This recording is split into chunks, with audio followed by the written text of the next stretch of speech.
Hey everyone! In today's video I'm going to show you how you can turn your project into a live website straight from GitHub repository.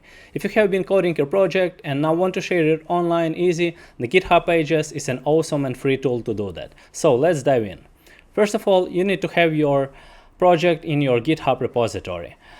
If you're unsure how to create your GitHub repository, you can check my previous videos where I'm showing you how. Let's say I have finished my project and now I want to upload all my changes into my GitHub repository. Open your project, then open your terminal and follow the commands.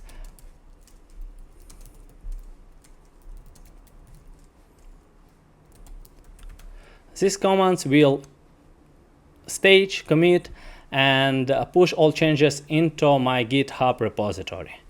Once all changes are uploaded, it's time to get our project live by enabling GitHub Pages. Here how to do it.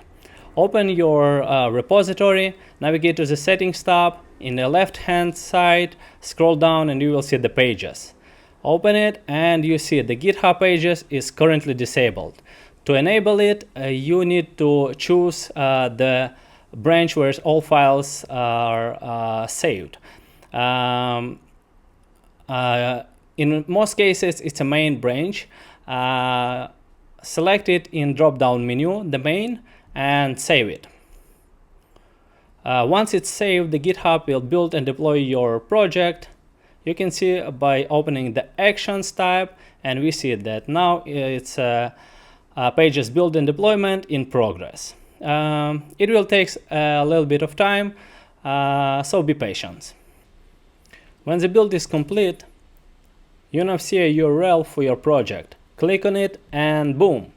You now have a live website that you can share it with anyone or add it to your CV.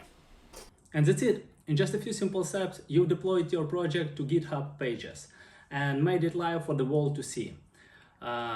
It's a great way to share your work without needing any fancy hosting websites. Thanks for watching. If you enjoyed this tutorial, don't forget to like, comment, and subscribe for more content. See you next time.